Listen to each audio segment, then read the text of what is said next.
to the Elevation Effect. I have a beautiful guest on today, been a very dear friend of mine for, 6 years now-ish? I think a little longer. It's hard to know. A while, quite a while. We've been friends for a good long time. Kind of really just got along straight away as well. So we're going to have a chat with my beautiful friend Serenity. How are you today? I'm really good. Good. Thank you so much for making time to come and see me. Always. I mean, I would have made time regardless of a podcast. I know. I'm just privileged you want me on. Absolutely. So thank you. I have so many cool people that I train or I'm associated with or I'm friends with. So I've asked all of you on. How good is that though? I think it's important to have we were talking about this before, different people's perspectives on things because and we'll get into this a little bit more, but I'm really passionate about bodybuilding and you have done bodybuilding. You are not so passionate about bodybuilding. So yes, a little bit true. Yep. But you do make a lot of time to make sure that we still talk about it because it's something I love, which I love about you. Yeah, it's important to you. Yeah. And I'm also it's interesting. Still as well. interesting. Yeah, you just so not always for be you. Interesting. Yeah. I won't shit on it. I love it. So we were going to start by talking about how we first met because I think it's a cute story. Yes, so cute. And it's kind of funny. So I know that Paul was actually doing a athlete giveaway sponsorship situation. Yes. So that was 2019.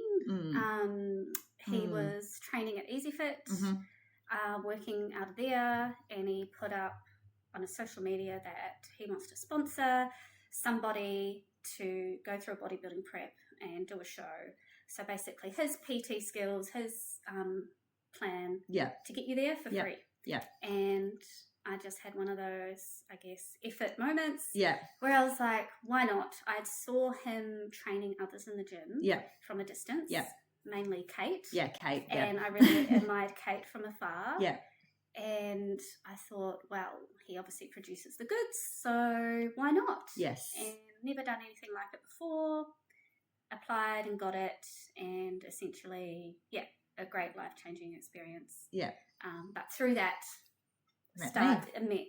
Yeah. So I was also training at EasyFit, and I was actually already under Paul, coaching under Paul, when he put that athlete thing out, and I remember seeing you had won it, and then there was a Deb from Melbourne. Yeah.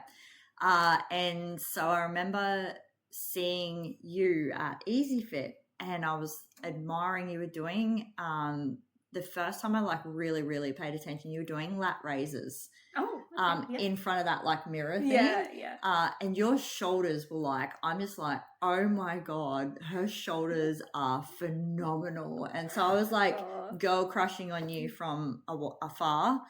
And I feel we kind of crossed paths and we did the whole, when you do that, you awkward see each other smiles. at the gym all the time, you kind of do the that little nod, bro nod or something. I know. And I was equally admiring you from afar because I was oh my gosh, this bitch can lift. Yeah. So and I've strong. lost a lot of weight too because you would have seen me. And you were wearing your cap back then, trying to hide yourself. Yes. And part of me's stop doing it, you're amazing. Yeah. And so then I think I was hip thrusting in that functional area there. And you came over and you were just I just want to tell you, I think you're amazing. You lift so much and I've seen you transform. So, you should be really proud of yourself. And that was the first time we kind of spoke to each other. I'm pretty sure I went bright red. Because I did actually quite a lot when I was first there, try and hide myself. Yes, I feel like you did. Yeah. I was I still do that now, to be honest. If I'm having a day, it's pump cover hat kind of day. Pump cover hat kind of day. Fair enough. And I know that it's funny because back then it was because I was bigger. and now it's because I'm smaller. Yeah. So it's like I can't win. That's a whole podcast in itself, I feel. It totally is. But nonetheless, you and I kind of from that moment we just I don't even know how it got to where it did, but it just was like boom, straight away. You know, I believe in the universe will provide those connections. I'm not someone who would willingly really go up to someone and say things like that. Yes. So the fact that I did that, but also like I do appreciate hard work. And I think it's nice to tell people.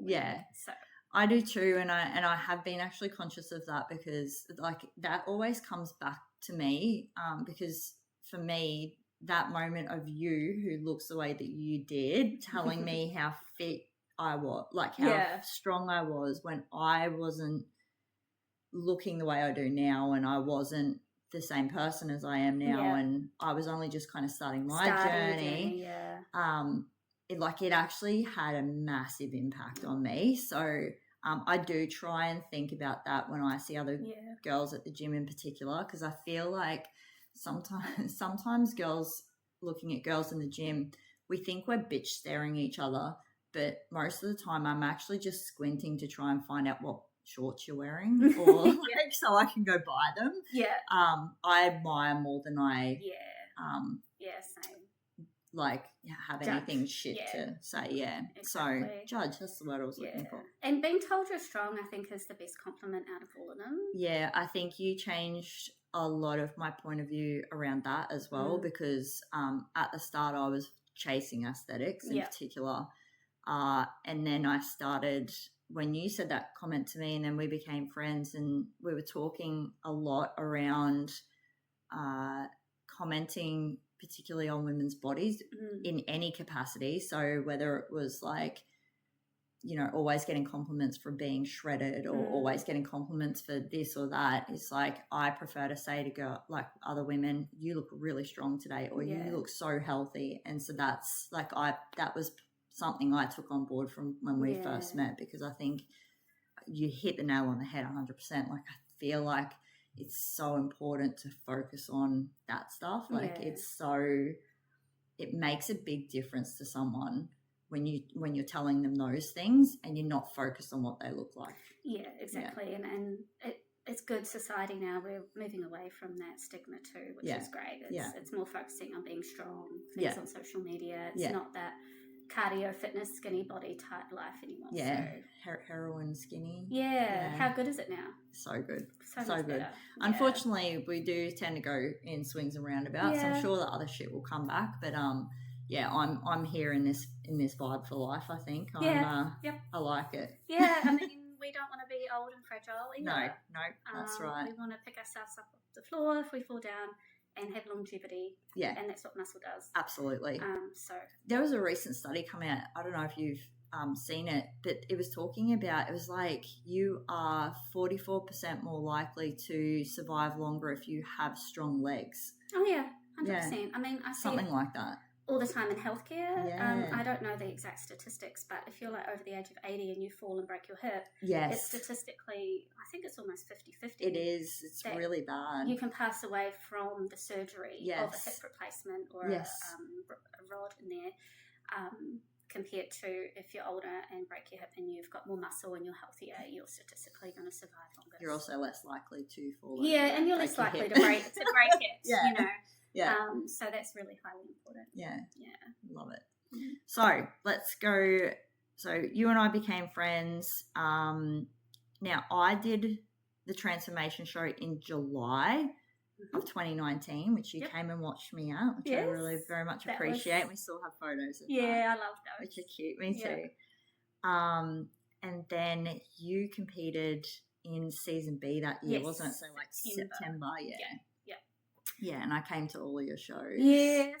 Oh, so good. And let's have a chat about your season first. Let's chat about your season first. I like to think I had a successful season when I reflect on it. I mean, obviously first season, so all very new. I had a 30-odd week prep. So I think I started thinking about calories and seeing where I was at in like the February. So it's a long prep and people don't understand that. And it's not like you were massive and had a lot of weight to lose or anything either. It was more getting...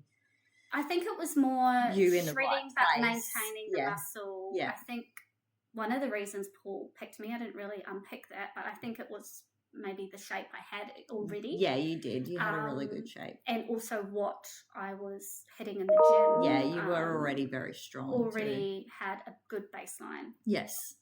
Of strength, which you need to get you through prep. So I think that's why I got chosen for that. And then it was a 30-week prep. So at the beginning, obviously, it's just assessing where I am on a calorie-wise. I had no idea. I've never tracked calories ever in my life before this experience. Yeah. I'd always eaten when I was hungry and stopped when I was full. I didn't know the importance of protein, carbs and fats, and the proportions. Yes. So learning that wasn't so difficult for me because I have a healthcare background, I have a science background, so I can apply that to this process. So for me, I'm a data-driven person. I can be quite pragmatic. So when I was given the challenge of these are your macros and your calories, I was very good at sticking to that. Yeah. And again, data-driven, so kind of black and white. I was going to stick to them no matter what. Yeah. So my prep was successful in that. I never once deviated from the plan. Yes. And I hope that's something Paul appreciated in me as a client, and I think he did. It was hard though. There were times, particularly, I think the first 20 weeks were kind of okay. Yep. You know, and then that last 10 weeks is really when you start to struggle, digging deep. That fatigue, self-doubt, I'm not good enough, the realisation I've got to be on stage in front of all these people wearing next to nothing. Yeah. I remember your first, when you first got your bikini and you sent it to me, you're like, oh my God, I'm going to fall out of this. Yes. But that got sorted that. But you didn't fall out. No.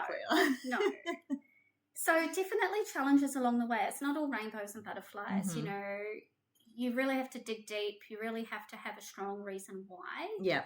That core belief why you're doing it. You've got to sit with that every day. When you're struggling, you've got to come back to that. Good support network. Yeah, have a good support network. My family had to be really invested in it too. It's not just a me thing. Yeah. It affects them a lot. I, married 2 children. They were quite young at the time. They were too, maybe 4 and 6. Yeah. So still needing their mum around all the time. Also working full time. Yeah. I don't think I was doing any study at that particular time, so that was probably a benefit. Yeah. Probably a good thing, because I know you were up really early in the mornings to get to the gym. Yes. So I was getting up at 3 a.m.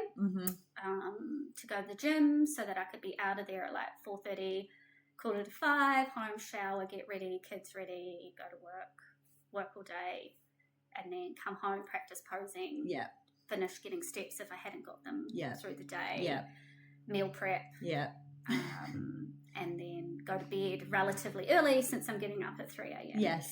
So that gets hard towards the back end. It gets really hard. Which is where your why needs to be. Very strong. Very strong.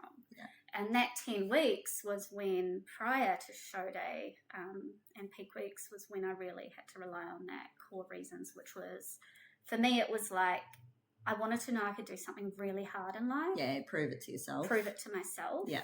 I also wanted to set examples for my children that if you want to do something in life, you've got to work very hard for it. Yeah.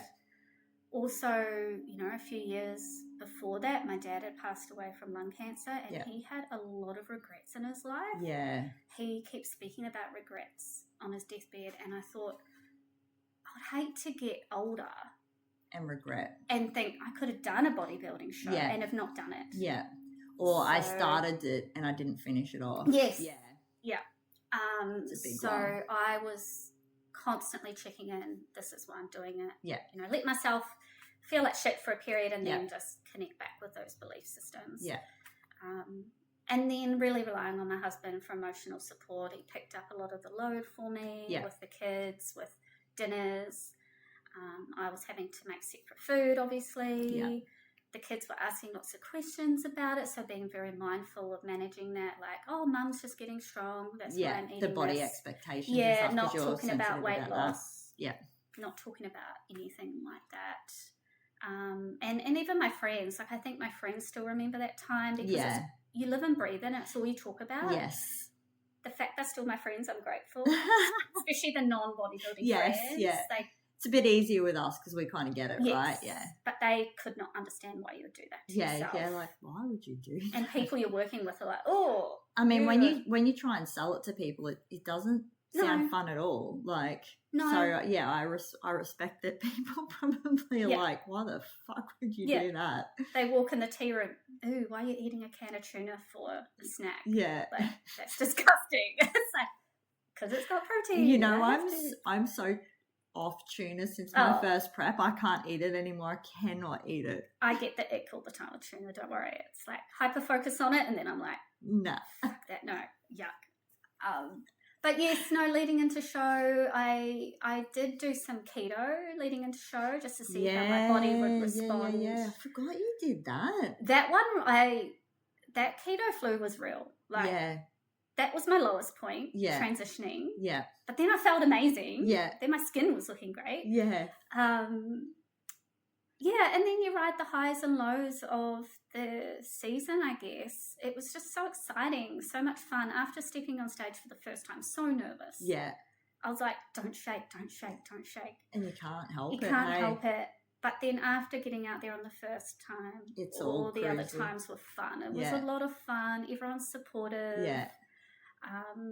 Amazing athletes out there, and to be able to stand on stage next to these other women who worked equally or maybe more harder than I did was amazing. The thing is with I think with other athletes is you don't know how long they've been going for. Like you just made a kind of flash decision like, I could give this a go. Yeah. For all you know, they were like training for 2 years beforehand kind of thing. And like, a lot of them had been training for years in the lead up. I hadn't. I never even had a training plan. Yeah. Like you were just winging it. I was just winging it up to that point and getting signed up with Paul was the first time I'd ever had some kind of plan or metric. So I like to think I did really well considering. You did a great job. And you looked fantastic up there. Yeah, no, very happy with how I went. But with that comes the other side of it of after comp. Mm-hmm. And not everyone has the same journey. You know, ideally people have a good coach, and Paul was great about reverse dieting, schooling you on that. Mm-hmm. I was a little bit anxious about that part. Yeah. But the first 3 weeks, good. Yeah. Ticked all the boxes. Yeah. Gradually increasing my calories. My body was doing what it was going to do. But interestingly, for someone who had never had issues with food, ever, no, I never restricted or binged or anything. I started binge eating, but it was interesting on the types of foods. I wasn't just like, I believe peanut butter was your nemesis. I do remember it because at the moment I'm like hyper fixated on peanut butter. Yeah, I was going for peanut butter, macadamia nuts, salmon, avocado. Yeah, you know why though? The fats. It's a physiological thing you cannot control. And I got to, I think, 4.3% body fat. Quite low for a woman. And it just shows you that primal instinct. Your body's saying, no, you need the food. You need to put on weight. You're going to die. Yeah. Like, you need to recover. You need your menstrual cycle back. Yes. You need to function. So you did lose yours, didn't you? Yes. In prep, Yep, I did, which, I mean, I don't know why I was delusional, thought I wouldn't, but I did. So it's what it is. I'm delusional and keep thinking I'm going to, and I never do. I know, so. Which is kind of, I like to think that's a good thing. Yeah. Yes and no. Everyone keeps telling me this, and look, to be from a health marker perspective, absolutely is an amazing thing. But look, I don't like my period. I hate it. Yeah, so it'd be nice just to skip it for a couple of months, you know. But remember, if you don't have it, health markers. Yeah. Osteoporosis, heart disease, all those things can increase. But yeah, anyway, I really struggled. I got really quite depressed for a period of I'm eating all this food even though I'm bloating and feeling like crap, and I couldn't stop myself. Like I was like so controlled all through prep. Yeah. Never And once I think cheated. I actually think that that's what disappointed you the most in the end, because obviously I was in contact with you regularly anyway as your friend, and I actually think that that's one of the things that probably didn't help, but also was your biggest disappointment in yourself. Was like, you were like, how can I go from being this like super amazing, strict, perfect athlete to now this? And the stories you tell yourself, you'll binge, as in when I say binge, I mean in that context of I should have been controlling my calories so I could gradually get to where I needed. Yes. So I'm referring to binging as that period of time. Yes. You'd eat all this food because your brain will not stop telling you to do it. Yes. And then you feel like shit instantly after. Why did I do it? Yeah. I think the best thing I did, though, when I look back, was not restrict. Yes. It wasn't a binge restrict cycle. Yes. I was like, just keep eating as normal. Yeah. And then I'll binge, eat as normal, binge, eat as normal. I put on a lot of weight really quickly after that 3 weeks. But when I do look back in hindsight, I believe your body kind of has a baseline it wants to get back to. Yeah. And I think for me, I got there quicker. Yeah. And faster.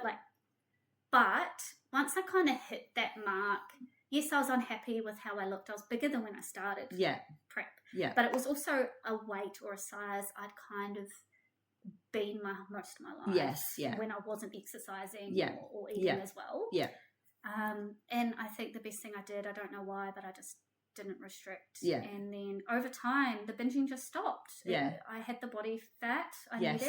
Yeah. Your mind calmed down, and the brain, I stopped thinking about food as much. Yeah. And then I just started eating normally. Yeah. And then came that inner peace with like, okay, this is where I'm at. This is where I'm at physically. I'm not where I want to be, but mentally I am where I need to be. Yeah.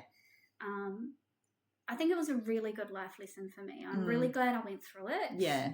At the time, you don't think it. It's a good way to think about it. Like reflecting back, like, but everything's hindsight, right? Yes. Yeah. Yes. So. And and then from then, I just gradually, I guess, lost some body fat just because of the lifestyle. I got back to my normal habits. You got back to, I think there was a time when you were struggling to go back to the gym for a little bit as well, remember? Yeah. And I think that you went and did Pilates or yoga or something for a little while. That's right. I did Bikram yoga, which actually I loved, and I'd love to go back to that. More so, I think because I felt my mental health was struggling, and I wanted to do something to help me with that. Yes. And it was good. Yes. And then there was a little bit of fear of going back to a gym where you knew people and people would see you. Yeah. But then, no, I did go back, and I was like, no, stuff it. Like, this is my journey. And no one said a thing. I'm sure no one really gave a crap, to be honest. No. We all care about our own selves. Yeah. And then I just gradually over time got strong again. Yeah, you started focusing on your like deadlifts and stuff again a little while after that. Yeah. I had goals, small little goals to get, and really focused on those. Yeah. And that got my mindset back right. And then your body started coming back. The body just came back to sort of how I feel best. Yeah. And even now I go up and down. But that's normal. I think it's unrealistic to think that we hit this body weight and it just stays there. Yeah, or body shape. Yeah. You know. Yeah. Well, we age too, right? We get older. Our body does all these weird and wonderful things. I have like an autoimmune condition. Yes. So that's part of my journey. Yes. And managing that. And I know... we hadn't even touched on that yet. Yeah, and I know because of that, my body just responds somewhat differently to, say, a textbook human who may not have those problems. Yes. So, no, an interesting journey, but not lots of people go through it. Yeah. Yeah.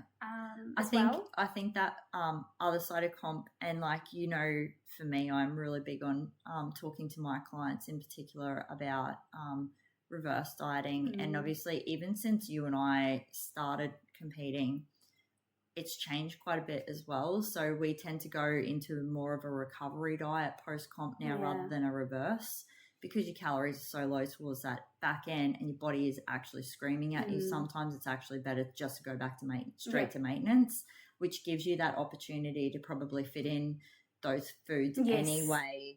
And like, whereas I know that when we first started competing in that 2019 kind of era, it was very slow, gradual increase over time.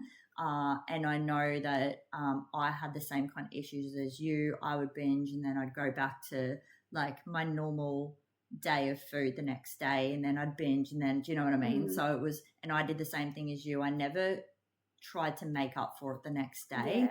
So I never used exercise to burn calories, and I never restricted myself the day after or anything like that, because I feel like that's when it is a continued thing. That's when it becomes a problem for people, and that's when a real eating disorder arises. Just accept and move on. If you stuff up, even if you're a normal lifestyle client, you have a day where you've overeaten because something's happened, social event, something, just stick to the rest of the plan and move on. So my new theory, that based off of like the years that, you know, we've been talking and that you and I have gone through these things, and my sentence that I always say to my team is, you are only ever one decision away from being back on track.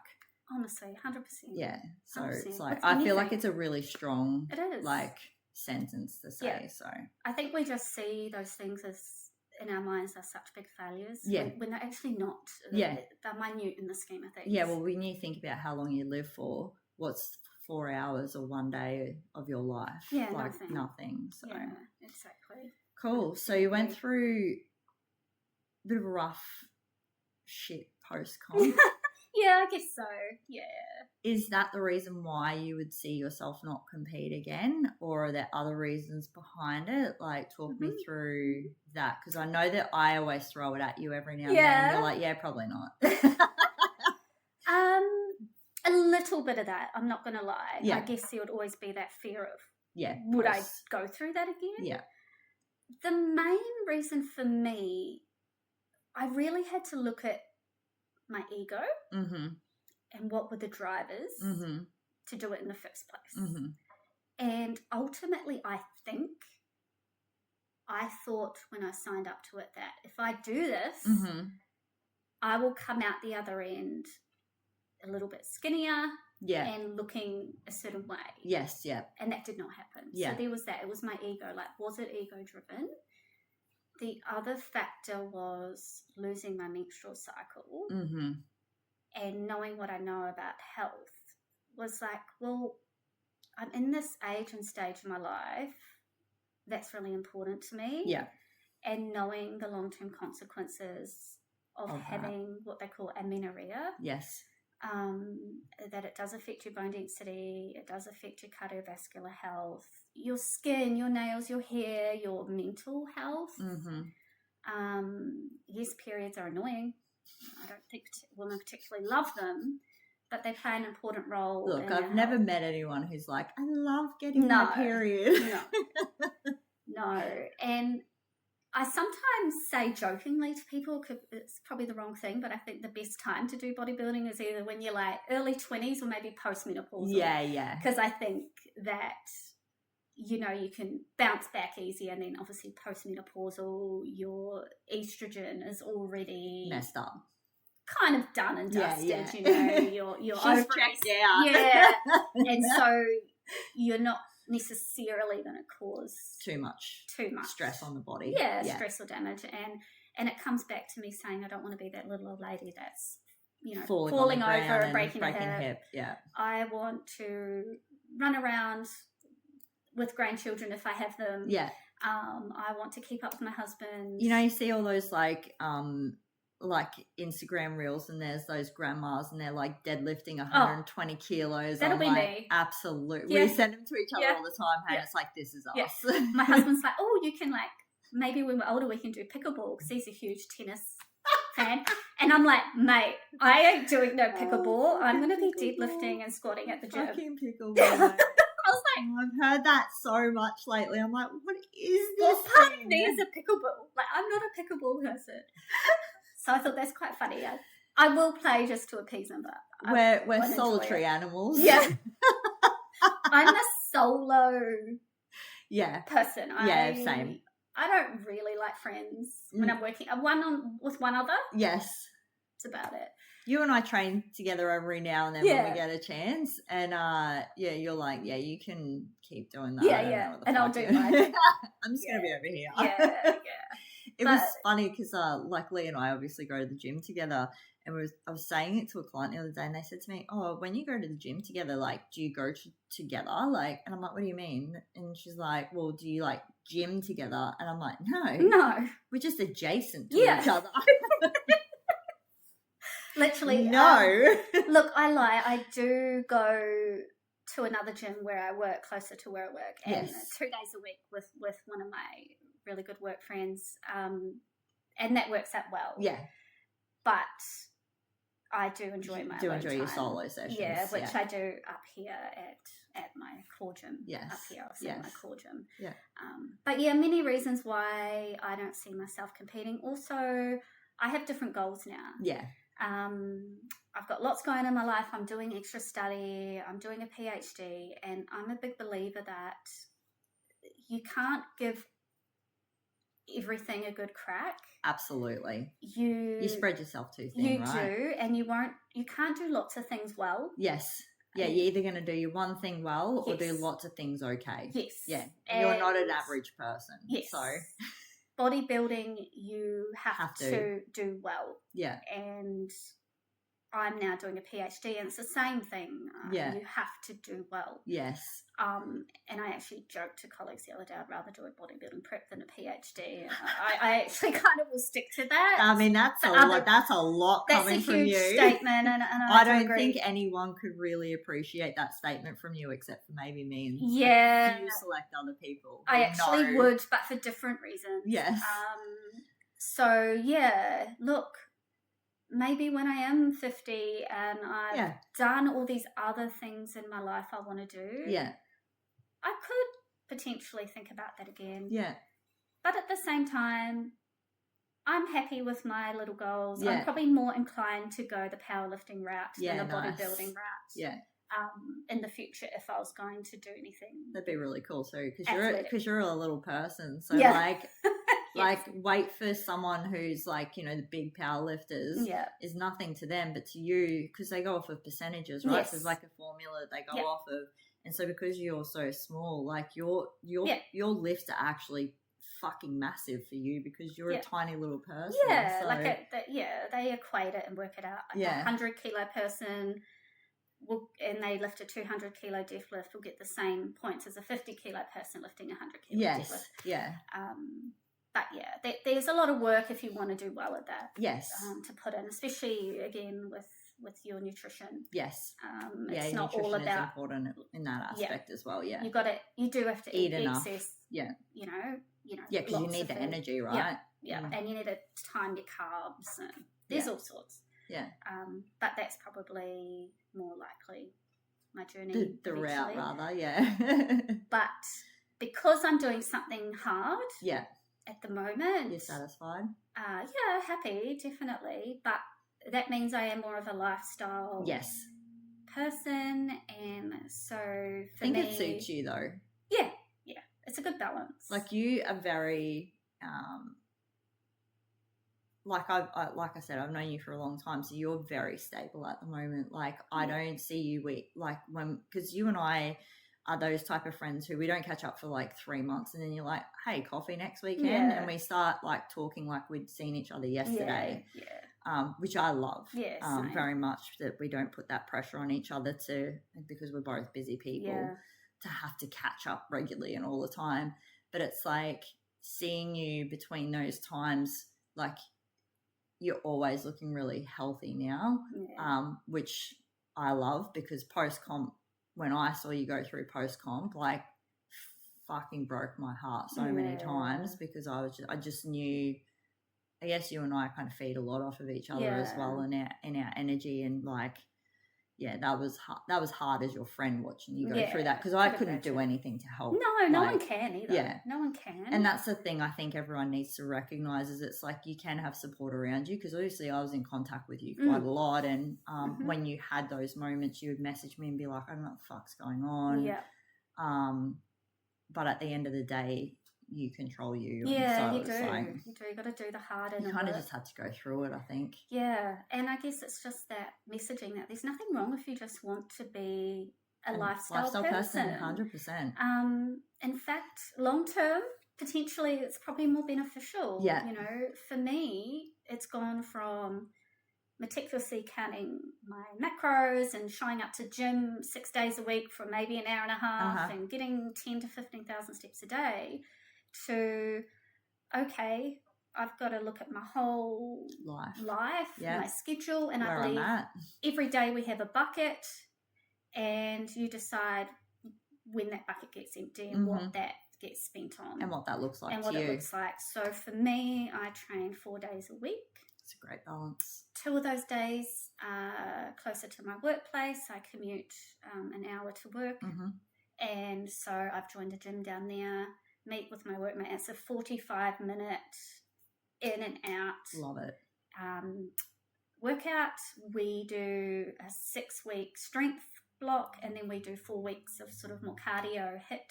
Nice. And then back to 6 weeks. So we use that cardio time sort of like our deload. Yes. But we're still moving our body, and then back to 6 weeks strength. And we've actually seen really good improvements doing that. Good.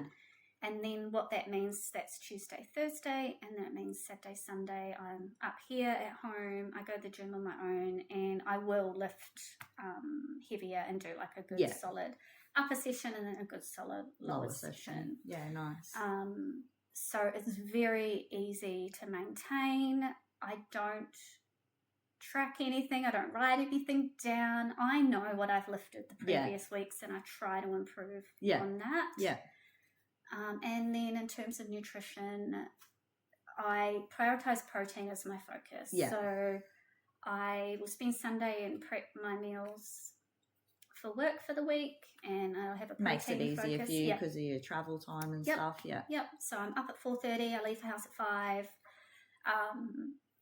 Grab my lunch, you know, everything out of the fridge ready to go. No excuses to eat like shit. And then it's just easier. Right, so I prioritize protein, and then I'm not going to get too upset about the fats. Yeah. Or the carbs. I know when I've eaten a lot of carbs, I feel it in my body anyway. Yeah, you're definitely a fat dominant person. Yeah. And that suits your autoimmune as well. Yes, it does. Yes. You know, good carbs, good. We need them to function. But and for people who don't know what carbs are, they are vegetables and fruits. Yes. Because I've had so many people tell me they don't eat carbs and they eat vegetables and fruits and don't know that they're carbohydrates. Yes. So. I should digress. I'm talking, you know, potatoes, rice, salads, fruit, not chips and biscuits and all those things. Yes, I still have them. Yes. But they're probably minimal when I look at my daily food that I eat. Yes. It's like, there's a little bit of chips and maybe a muesli bar. Yeah. And then the rest is like fruits, veg, protein. Yeah. All that sort of thing. So, I don't even go on an app. I don't do anything. I think that experience of tracking, I can look at my volumes and know.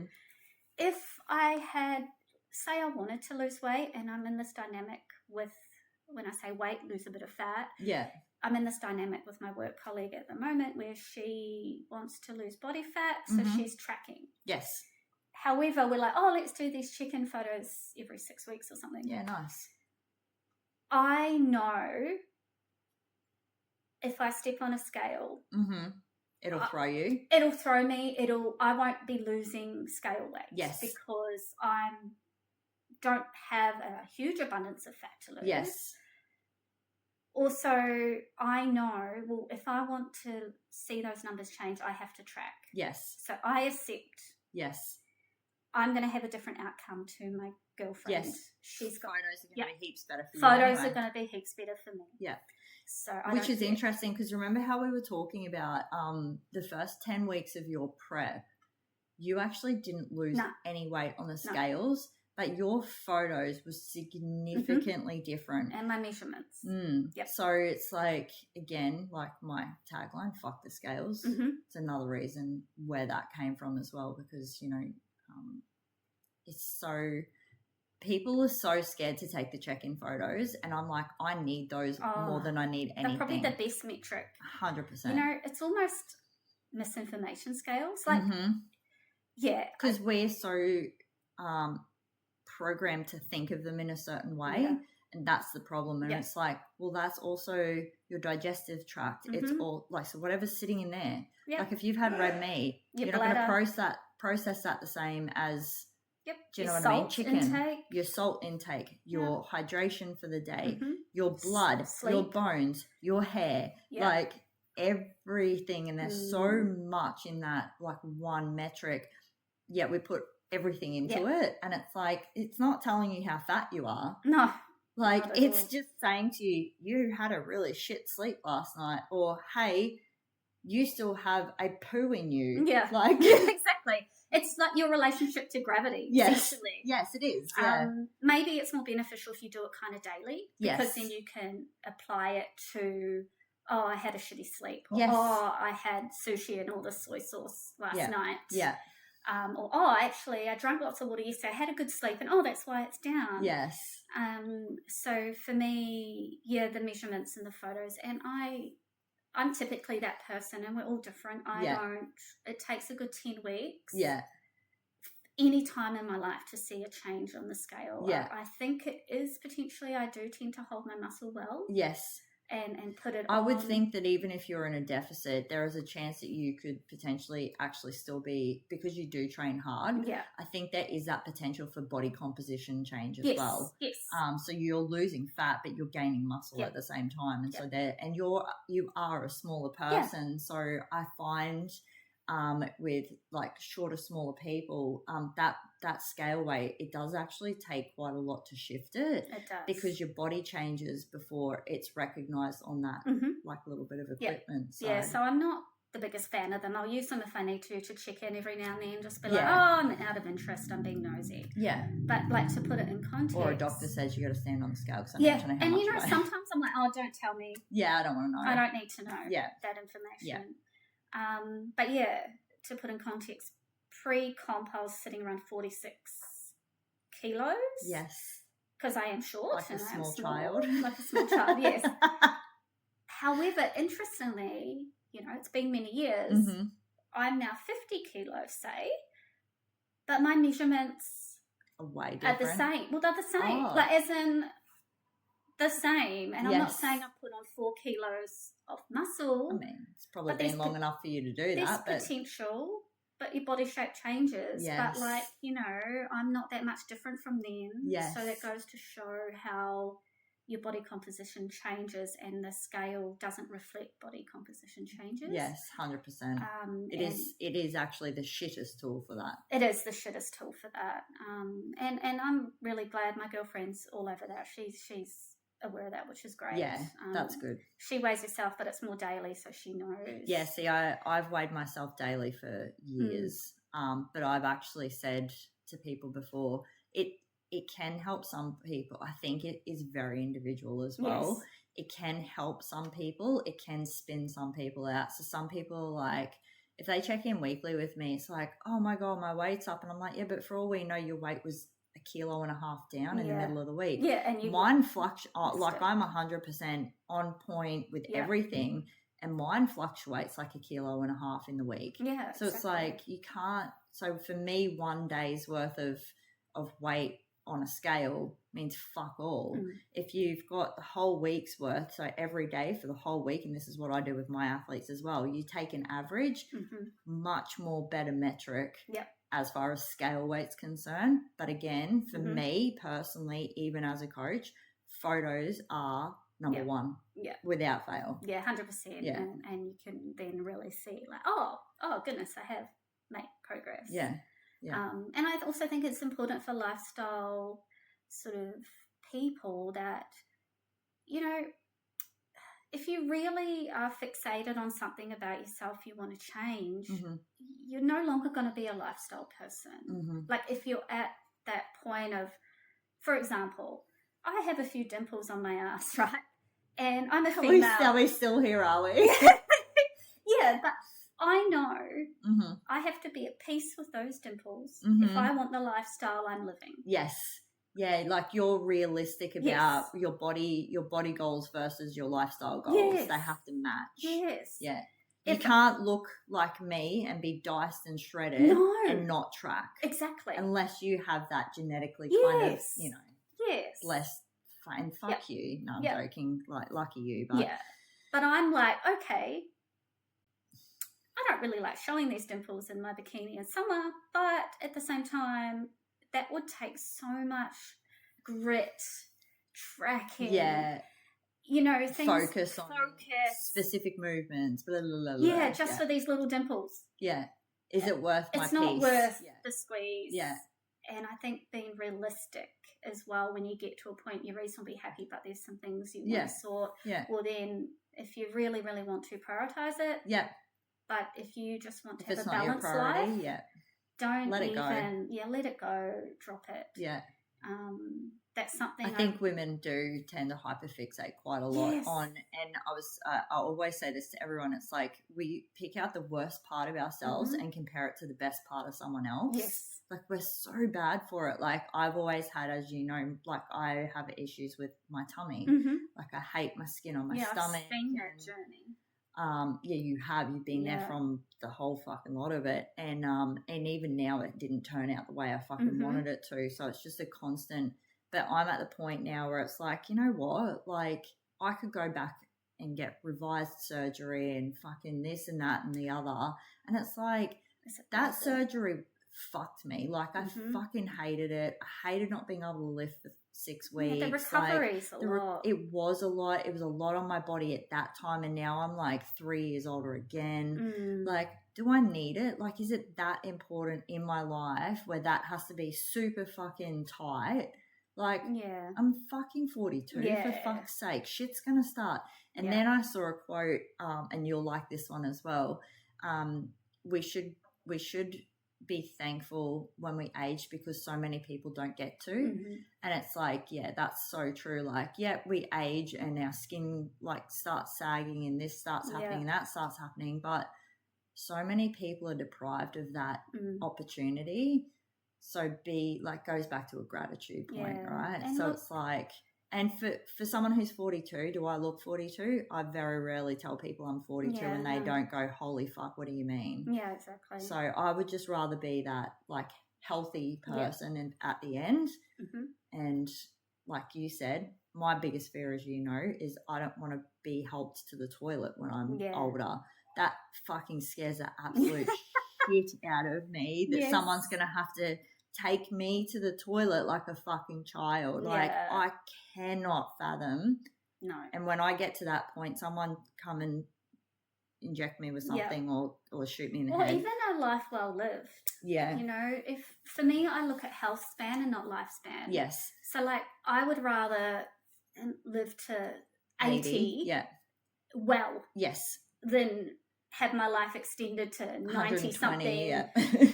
And it's being shit. Yeah, for 60 years of it. Yeah. And that's why I still show up those 4 days a week. Yeah. That's why I prioritize my protein. That's why I try to get to bed on time. That's why I drink my water. Yeah.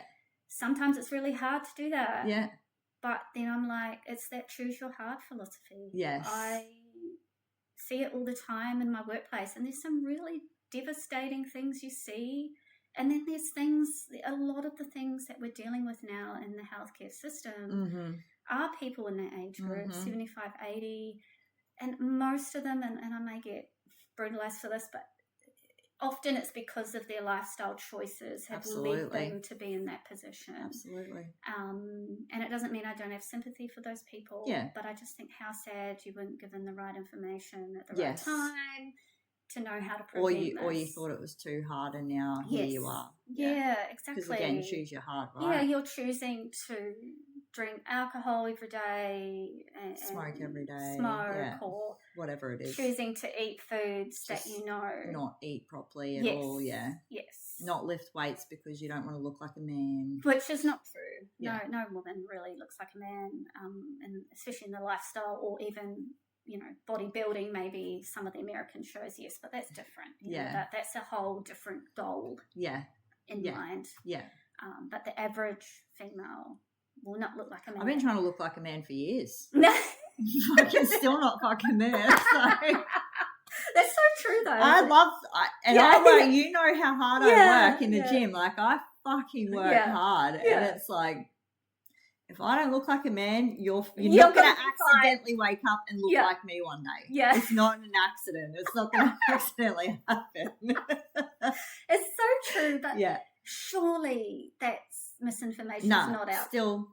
Really? Yeah, all the time. I get it all the time. I just think with social media now and all this, there's still so many people out there who just genuinely, especially our kind of age group, they just still have this shit in their head that it's like, oh, weightlifting, like, and now I think it's more like, oh yeah, we'll lift weights because it's good for us, but like 3 kilos. Do you know what I mean? Like, stuff that's not actually, and it's like, dude, for you to look like what you want to look like, you have to start lifting a shitload more than you are. Yeah. Because your body is literally eating itself right now. Like, and you're right, actually, now that I think about it, like, because the gym I go to closer to my workplace is a Planet Fitness. Yes. And look, from someone who likes to lift heavy, it's not the best gym for that. However, it's convenient for you. It's convenient, and it allows you to do 2 days a week. It's $5 a week. Yeah, like that's great. But I do see that a lot of women doing that. Like, they'll be doing like, and you can see it though. Yeah, as someone I see who's it. A long gym goer, you can see like, and I'm like, you can lift so much more. I see them doing like 10 kilos either side of a Smith machine deadlift. Yeah, and they're like double my height and size, and I'm like, you can do more. Yeah. Like, even as a new starter, you can put a little bit more on there. Or I feel like it's so empowering, though, when you learn that you are stronger than you are. I feel like that whole...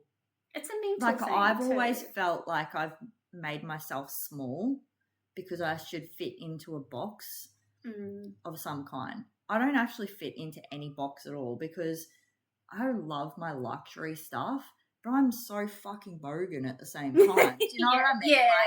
Yeah, I don't fit into this little fucking perfect societal box, a jump between boxes. Yeah. And it's like, so I've always shrunk myself because of that. Mm-hmm. And I think that when I started, and this is why, like, I put that post up a little while ago, which you loved, was like, let me reintroduce myself. And it's like, I've made myself what I think people want to see, and it's like, but it's so restrictive and it's so unaligned, and the more that I lean into being myself, the better I feel.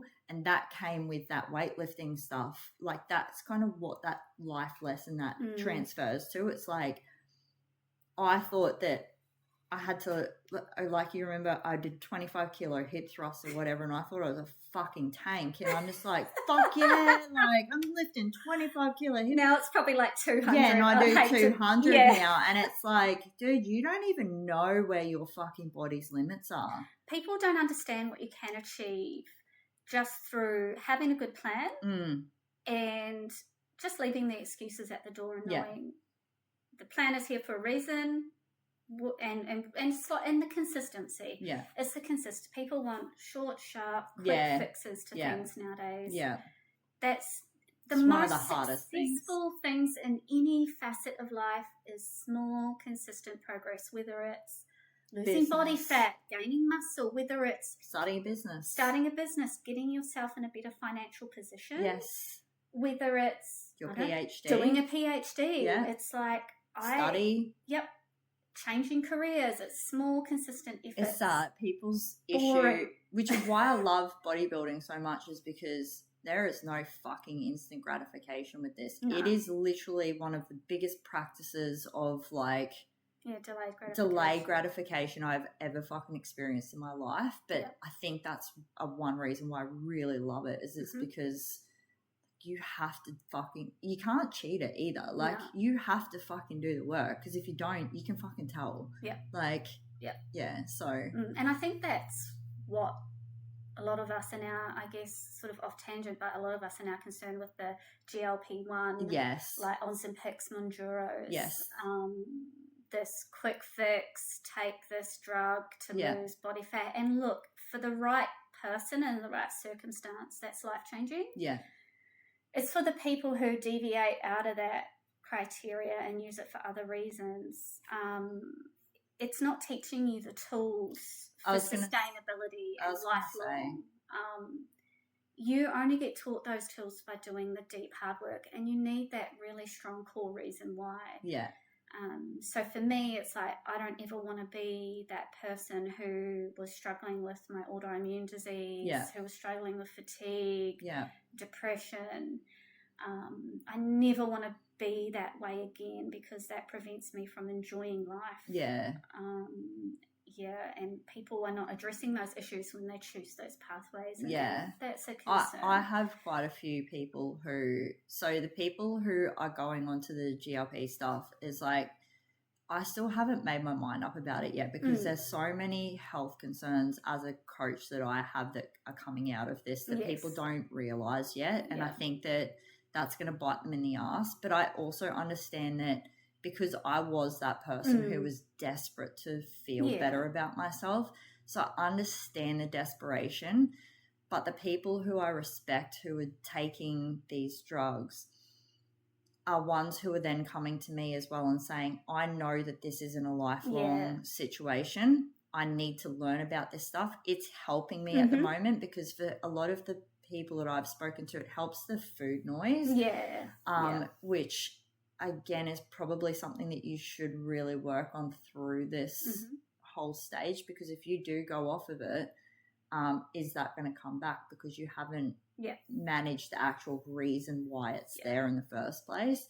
But people who are at least engaging with coaches and trying to train and trying to learn about their nutrition better and trying to set themselves up with some really good, solid foundations to come off of it. So I always say to people who are on this, what is your exit plan? And that's so important. Those people will do well because they have recognised that and making that effort. And hopefully, I like to think most, GPs and specialists prescribing, I hope they're having those conversations at the coalface of like, yes, you need this because you have like a metabolic syndrome. Yeah. You this will change your life for the better in the short term. Yes. But you need that, like you said, long-term exit strategy. Yeah. So learning those foundations while you're going through it is so important.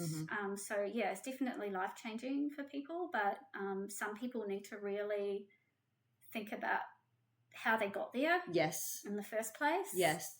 And unlearning those habits. Yeah.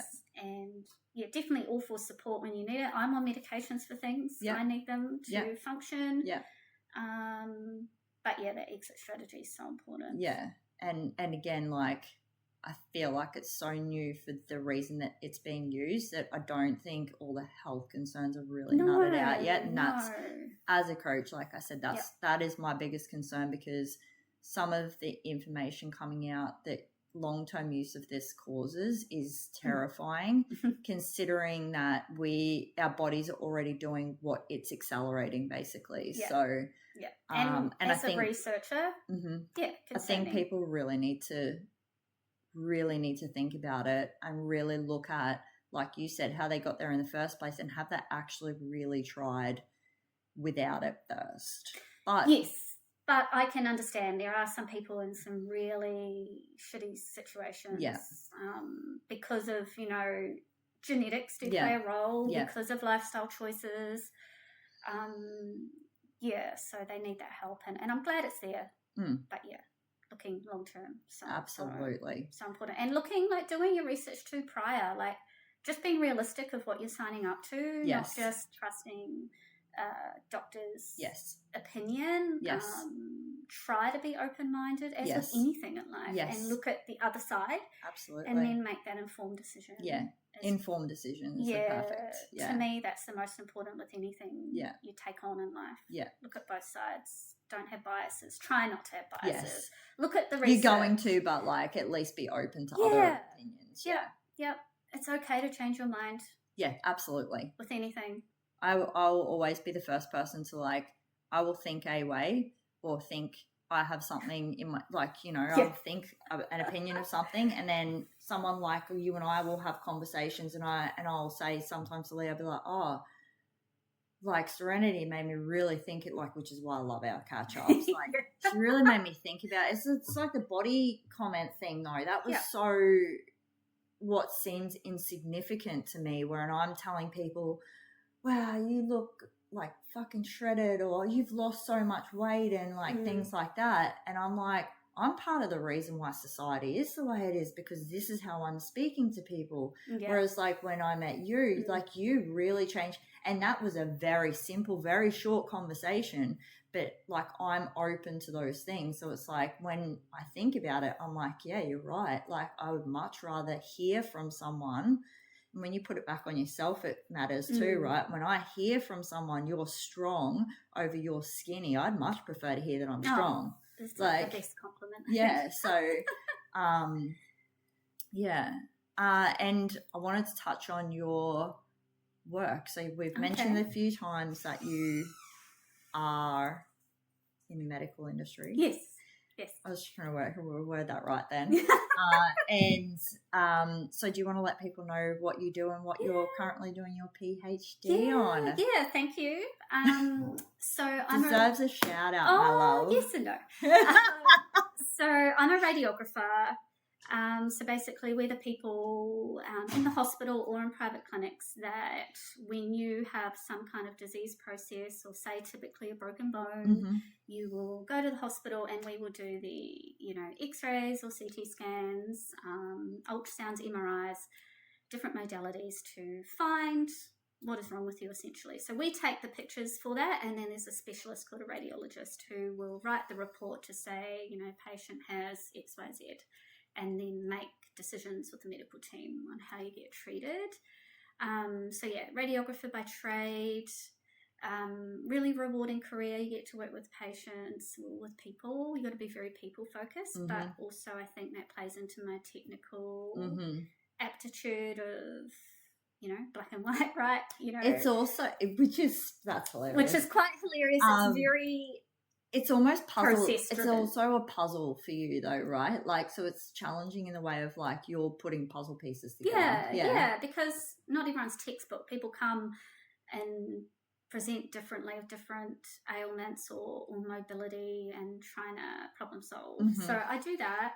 I then specialised in breast imaging. So I did further study and specialise in mammography and breast ultrasound. Which you were very passionate about. Very passionate about that space. And that's an interesting journey because I'd supported or helped support my auntie who went through breast cancer. Yes. Back in 2008, I was, in my early 20s, and she struggled. Unfortunately, she ultimately did pass away from that, and she was only 42. And I find it interesting. I wasn't even a radiographer then. She left a message at her funeral for me, saying basically, no matter what you choose to do with your life, I know you're going to do an amazing job. And she actually said, not in that funeral message, she said she had a mammogram. I said, I can actually see you doing that. And I was like, ooh, no way. And once she passed away, I had to move back to my hometown and got into radiography. Yeah. And even through that journey, I was like, there's no way I'm doing mammography. I don't want to deal with boobs all day. Yeah. That does not interest me. And then I just kind of fell into it. It was really strange. Yeah. And so now I'm at a point where it's just her navigating you. Yeah, it's interesting. It's interesting. Now I'm at a point where I'm in a role where I'm not doing, breast imaging anymore. Yeah. And I'm not doing a heap of radiography on the floor work anymore. I'm sort of in more of a middle management teaching role. And At where I work, they do breast surgery for breast cancer patients, which in a way is really good they do that.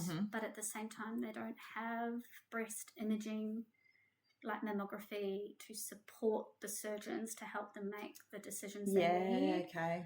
What that means is our patient cohort are having to navigate a really complex pathway of like coming to the hospital to see the surgeon and then, now you've got to drive all the way over here to get your mammogram, and then on the day of surgery you've got to drive here to get this procedure, and then the next day this procedure, then you've got to come back for this. And there's lots of cost involved for these women, getting childcare, taking time off work, the cost of the tests. Yes, breast screen is free, but once you have breast cancer, it's basically no longer free, and people don't know that. Yeah, right. So my PhD essentially is looking at those problems. Yeah. Because our hospital is not the only hospital that are going through those problems. It is common in Australia. Okay. So I think a lot of people out there, yes, breast cancer research is very well known, but there's lots of little things happening in the system with government intricacy. funding.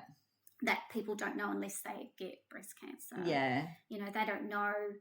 And then all of a sudden they're in the middle of it. Yes. Yeah. They don't know, you need to get a biopsy and that's $700 on the day. Yeah. And you get all but $220 back. Yeah. Not many people have $700 on the day. No. And not many people have the $220 to give every week. Yeah. Plus taking the time off for it. So I'm very passionate about that cohort of people. I had, through my years of doing mammography and breast ultrasound, women would open up. You know, you've got 1 hour with this person in a dark room. Yeah. And they're talking about their marriage. They're talking about their health issues, their children.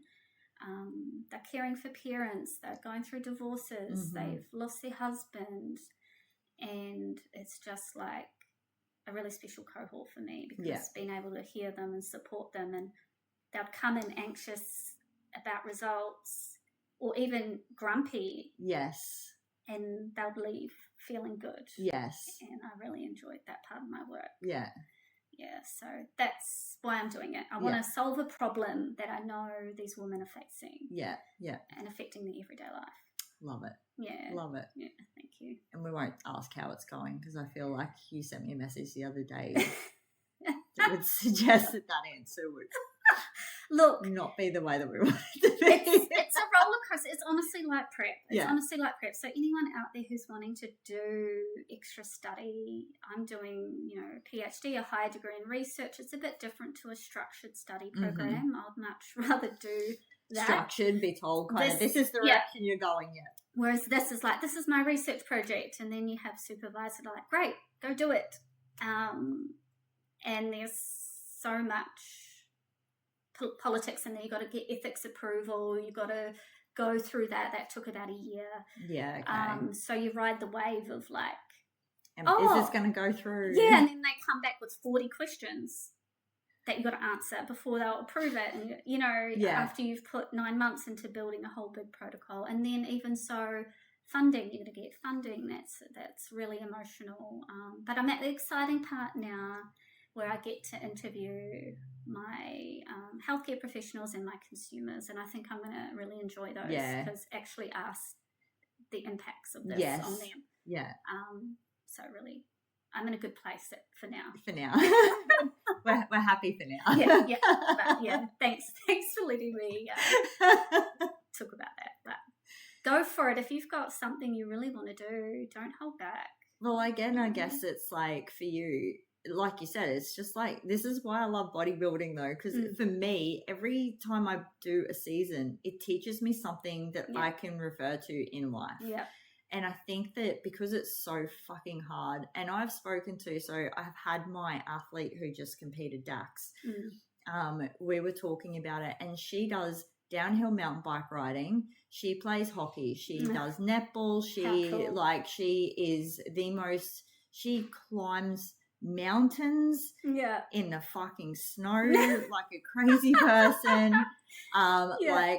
And she even said when we were talking, because I did a podcast with her while we were in Sydney for her national titles, she said to me, this is by far the hardest thing I've ever done. Yeah. And it's so interesting hearing that. And she's not the first one, because I've had a competitor before who was a triathlete, so did like Ironman series and stuff. And she's like, this is by far, like, prep is the hardest thing I've ever done.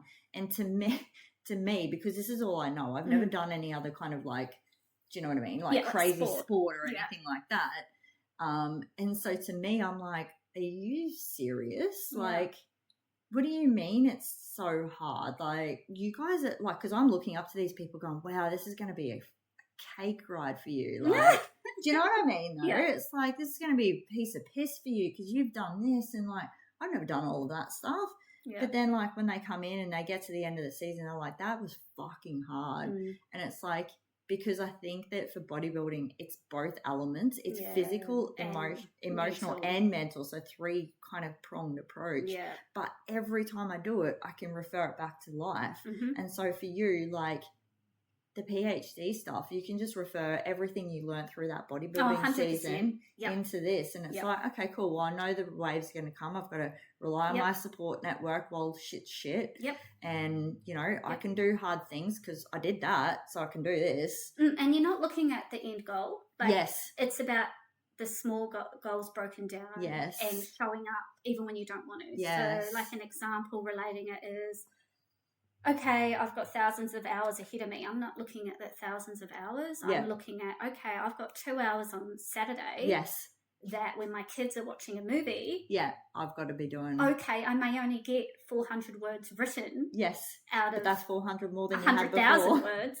But it's 400 more than what I had before. And it means it's consistency, showing up.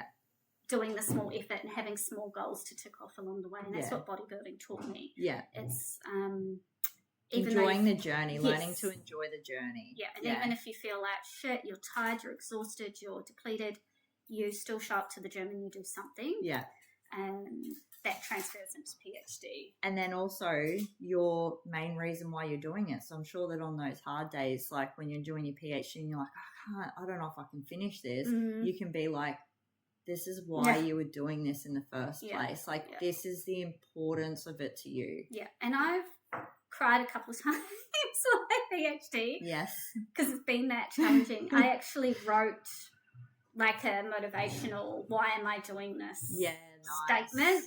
And I've put it next to my computer. And every time I sit down to focus, I literally have to have headphones. I've got to have my binaural beats music. I read my thing. I open my spreadsheet with everything I got to do, and I'm like, just focus on that one spreadsheet line. And just block everything out. And do it. Don't think about I'm tired. And then there's a reward system of like, okay, well, if I get this 2 hours done, then I can watch crappy, I don't know, Lives of the Mormon Wives or some bullshit. Bridgerton. Bridgerton on TV and just veg out, eat my chocolate. And that's my reward. Nothing good in life comes from not sacrificing your time and energy to something. Things don't come easy. Like, successful people... Nothing worth it comes easy. No. Successful people make huge sacrifices, and you may not see that. And everyone sees the overnight success. It's not true. It's like they're an overnight success.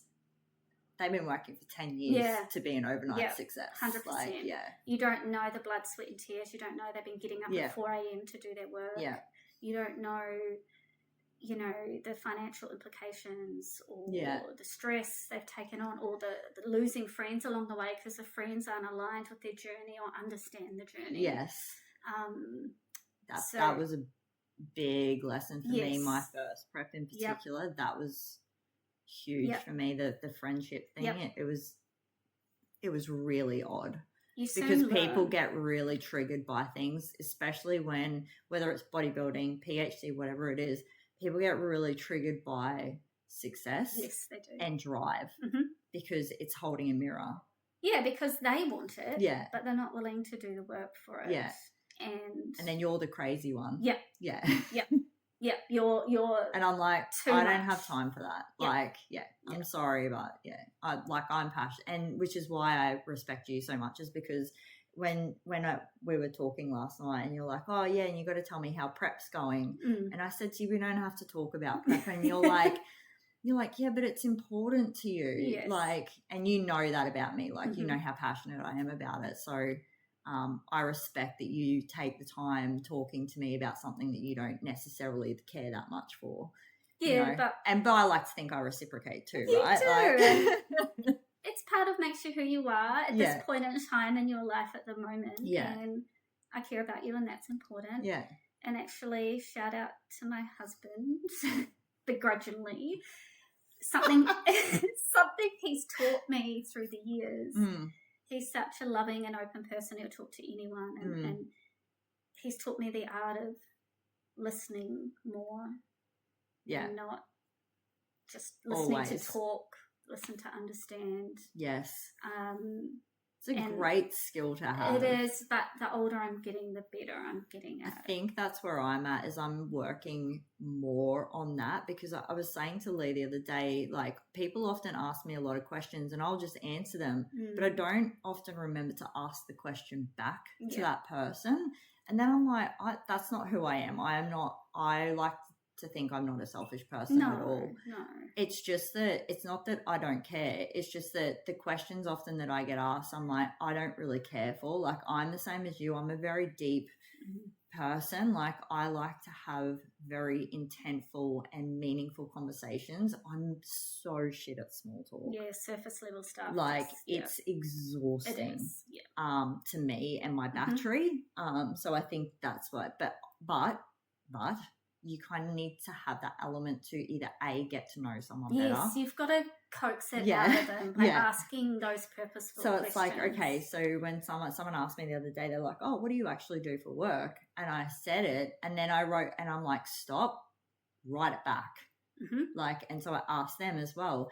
And I actually met an amazing, like, I'm hoping to get him, he's going to come on the podcast.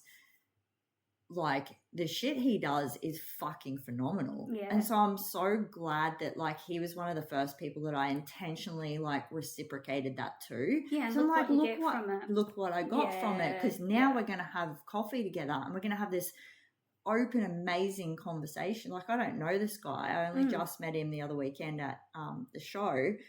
And it's like, but look what you've opened yourself up to. So just remember that those small, hard questions for you are sometimes big opening questions. So it's good that Alan's taught you that, because I think that those I think those things are like, well, I think we're a bit lost in communication, in the traditional communication style, if that makes sense. So it's just too easy to write and respond. Yeah, and just learning the art too, and this may be for me just in my current job at the moment, of just because there's space or you feel like you should speak, you don't have to. Yeah. Try to just absorb what people are saying. Yes. And like in group situations, I probably tend to speak a bit less now. Yeah. Because I'm like, well, I'm not going to add value to this, so I don't need to just say it for the sake of saying it. Yeah. And it comes back to that deep, purposeful, I'd rather have that banter when it's actually meaningful. Yes. Not talk about surface level crap and actually listen intently. But mine is trying not to solve people's problems. That's my next thing I've got to work on. Yeah. I'm not here I did that. Yeah. People don't want to hear advice. I've worked on that. And so one of my clients, she happens to be my sister. Yeah. And she messaged me this big long message the other day. She was struggling, and I said to her, all I wrote back to her was, I love you. Mm-hmm. I don't want you to answer me tonight. I want you to answer tomorrow when you're not so emotional, but I need to know if you need the sister version of me or the coach version of me. So good. And I left it at that. And she wrote back to me straight away, which I told her not to, but she did. And I'm okay with what she wrote back. She goes, apparently this is all I needed. And she circled the I love you and just sent that back to me. And so, like, I didn't try and fix her, like, how she was feeling. I didn't try and fix her problem then and there. and I could have gone straight in. It's hard for me because I'm a coach Yes, too, right? So I automatically go into that, like, do this. And it's like, for the most part, people actually know what they need to do. Let's be real. They do. They just want that support. To come to that realization themselves almost. Yeah. So I'm trying very hard, have been for a while now, trying very hard to not go straight into fix-it mode. And often Lee and I will, when we're like, if I'm having a bad day and I'm blurting out to him, we often, and it's actually been really good relationship. This is great at relationship advice. Oh, yeah. What version of me do you need? Mm-hmm. Do you need me to listen or do you need me to help you? Yeah. And we often ask each other that when we're both having a hard time, because it actually changes the way that you manage that whole situation. Oh, Alan and I try to do that too. Mm-hmm. It took us many years to get to that point. It's still, both of us tend to still go into fix-it mode first up, but we do try. Yeah, ours is, do you want me to listen? Yeah. Or do you want me to help you solve the problem? Yeah. And because typically men go into problem-solving mode. Yes. Almost immediately. So, and my husband, you know, he wants to help me and he wants to do that, but often I just want him to listen and be like, it's okay. Yeah. Give me a hug. Yeah. I mean, it's out of love. Yes. Like, it is absolutely out of love because they don't like seeing us in discomfort, but it is a massive relationship game changer. Oh, 100%. I think that question is like, yeah. Once you recognise that, it does. It's a game changer. It stops that miscommunication. And, 100%. All those expectations. And sometimes when you don't want the advice, you just want the hug. You get really frustrated when they go into fix-it mode. And you're like, oh, just listen to me. Like, you're not listening. So, it completely changes the dynamic of that combo. And to be honest, I'm probably... I don't often need my husband's advice.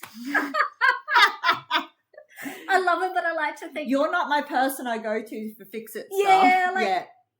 Yeah, I often tend to try to solve my own problems, or I know who can help me. Yeah. I was going to say that was one thing I got told that really changed a lot of things is although Lee is my husband and he knows absolutely everything there is to know, like, we don't not communicate about one part of our day to each other. We're very good at talking. We all both know where each other's at the majority of the time. However, I do have my people who I would go to for certain things. Like, I would come to you for advice over some things than him. And I would go to Mina for advice over some things over him. Like, there's people that you have in your life, because it shouldn't all be on him either. No. And that's the way I like to think about it. It's like, I'm not doing, and he knows what's going on. He's just not my person to fix it. Yeah, you exactly. are, or Mina is, or, you know, my support network. I rely a lot on my old boss, Beck, a lot, and I rely on Nicole, my physio, a lot, because her and I business-wise talk a lot. And I rely on you for a lot of, like, if I need to be grounded, I always come to you first. I kind of love that. Yeah. I love you. that. You are that person who, for me, puts a lot of things into perspective, but you always give me a really good flip side as well. Like, Yeah, I really pride myself on trying to look at both sides to people's situations or stories. I don't think you should use your ego or judgment or the information you've been fed to form an opinion on something. I'm very passionate about that because everything's nuanced. Nothing's black and white. Yeah. Which is funny coming from you. No, it is. It is funny. And sometimes I joke that maybe I wasn't meant to be a radiographer. No, seriously, I don't think I was. Like, I'm actually a very creative person. But I'm an educator now, so it's different. It's different. But I don't believe on you do X, Y, and Z because you've been told. I need to understand it first. Yeah. And I think that's such a gift for everyone to have that. Yeah. Because someone could come to me with an issue and it's like, okay, you're telling me how you feel about it, but what about the other person? Yeah. Like, maybe you did do something to the other person. Yeah. You've got to recognise maybe you were shitty in that situation. Yeah. You and Lee are a lot alike like that because he plays devil's advocate quite a lot as well. But the biggest thing for like my three closest people are you, Mina, and Lee, and I know that all three of you would give it to me how it is. Yeah. Like, you're not biased about it. You're like, well, you are being a fucking asshole. So Like, exactly. You're the one who needs to work on yourself. Yeah. I'm sorry. Maybe you should check yourself. And it's like, fuck. Okay. Yeah. But I respect that more than anything. Like, and I hope someone can tell me if I'm being an asshole. For shit, then I'll go to someone who's not a close friend. Like, you guys are my closest friends who are like, no, fucking pull your head in, dickhead. Like, so I love it though. I love it. And I love it. We can circle that back to bodybuilding too, and to the gym, fitness, lifestyle, eating. Keep yourself accountable. Yeah. Have those people in your life who are going to tell you you're being a dickhead. Absolutely. And to move on. Yeah. And just continue doing the small little consistent steps. Yeah. Need those people in your life. Cool. Yeah. Man, we could talk forever. We can. We've already gone for an hour and a half. Oh, okay. I think that's a really nice place to leave it. You are the product of the top 5 people you spend your time with. Yes. Good advice. Yep. And take that seriously. Is there anything we haven't touched on that you want to bring up? Oh, look, there's probably many things, but that's another conversation. I think we could have a few. Yeah. We could have a few. Let people carry on with their day, shall we? I want to get to the gym. Yes. I've done one. Have you? Of course you have. Of course I have. Yep. All done. Ready to go. Well done. Yes. All right, my love. Well, thank you very much again for your time. I do really appreciate it. And obviously we had a good catch up beforehand as well. So it was always good seeing you and spending time with you. If people this is a question. Mm-hmm. Are you on socials at the moment? I am on socials at the moment. I don't really post a lot. I'm just a creepy stalker. I just scroll and then don't do anything. But I am on there.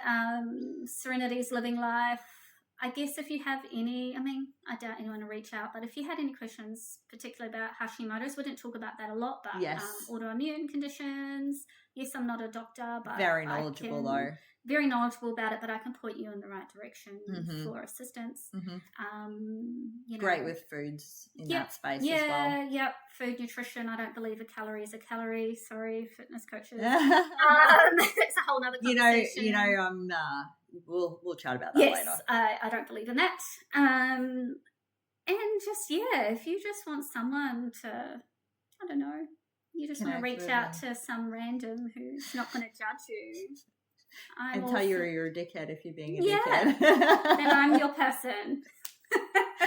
Now ask, because you do take a lot of breaks off of social sometimes. You'll let me know that you're like, I'm not on there at the moment. Yeah. So so if you want to follow along with Serenity or reach out to her, she's extremely knowledgeable in the Hashimoto's area. She has a lot of very maybe like woo opinions on things, but alternative. Again, perspectives. Yeah, so and real life medical side too. But she's also in the medical space. So if you want someone who's kind of a bit this and a bit that, pretty much me. Definitely someone to have a chat to. Anything else? No, that's it. Just thank you for having me. Biggest tip that you could give someone? Be consistent. Love it. Yep, small steps every day. Don't go all in. It won't work. And make sure you're not emptying more out of an empty bucket that you don't have. Know your limits and work accordingly. Yeah, love it. All right, my love, thank you so much. Thank you. Thank you, everyone, for listening in. If you've enjoyed this episode, please screenshot, share, send it to a girlfriend, send it to a guy friend. We don't mind anyone who wants to listen. But until next time, see ya. See ya.